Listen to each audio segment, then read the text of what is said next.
Hello guys, welcome back my channel Puja day. কেমন আছো তোমরা? আই হোপ কি তোমরা খুবই ভালো আছো, আর আমিও খুবই ভালো আছি। তো খুব ভোরবেলা উঠেছি আজকে হচ্ছে রাধা অষ্টমীতে। শ্রী শ্রী রাধা অষ্টমীর শুভেচ্ছা জানাই সবাইকে। তো সবাই বলো, যে যে আমার ভিডিও দেখছে সেরা সবাই বলো রাধে রাধে। তো এখানে দেখো মশলাপাতি বার করে নিলাম, একটু ভোগ বানাবো। তো এখানে কড়াই বসিয়ে দিলাম। তো সমস্ত ভোগ আগে বানিয়ে নেব, তারপরে আগের কাজ করব। আমি চাং টাং করেই এসেছিলাম, সমস্ত ঘর দুয়ার পুছে পাছে তারপরে চাং টাং করে তারপরে ভোগ বানাতে এসলাম। তো এখানে আমার হালুয়া বানিয়ে নিলাম, আর এখানে পনিরের তরকারি বানালাম। এই যে হালুয়া রেডি আর পনিরের তরকারি রেডি। এখানে আছে ছোলার ডাল, তারপরে এই যে কচু গাঠি আলুর তরকারি,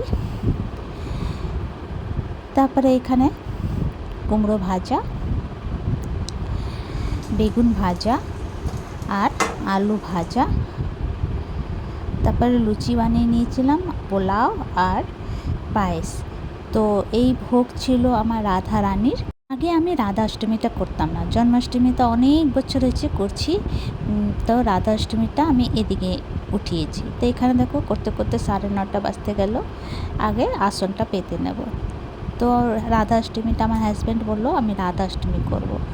তো আমি বললাম ঠিক আছে, তোমার সঙ্গে আমিও করব। তো এই যে আমার হাজব্যান্ডের আবদার। তো এখানে সমস্ত ভোগ টোগ খুব সুন্দর করে সাজিয়ে টাজিয়ে গুছিয়ে গাছিয়ে নিলাম। তারপরে আমি চলে গেলাম একটু রেডি হওয়ার জন্য। তো এই যে ফল টল সমস্ত একা হাতে কাজ।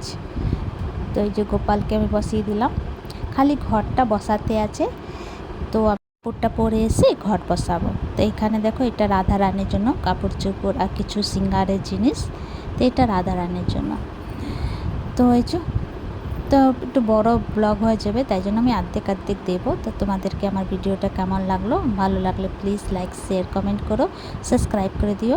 আবার নতুন ভিডিওর সঙ্গে দেখা হবে। তো তোমরা সবাই ভালো থেকো, সুস্থ থেকো। ভিডিওটা কেমন লাগলো কমেন্ট করে নিশ্চয়ই জানিও। আর আমরা নির্জলও ব্রত করি, আমি আর আমার হাজব্যান্ড। তো এই যে ঘরটা বসিয়ে দিলাম, আর 12টার সময় পুজো স্টার্ট হয়ে গেছিলো। তো চলো, তোমাদেরকে এই ভিডিওটা কেমন লাগলো প্লিজ কমেন্ট করো, আর সবাই বলো রাধে রাধে। তো ভিডিওটা এখানে শেষ করছি। Bye bye, take care.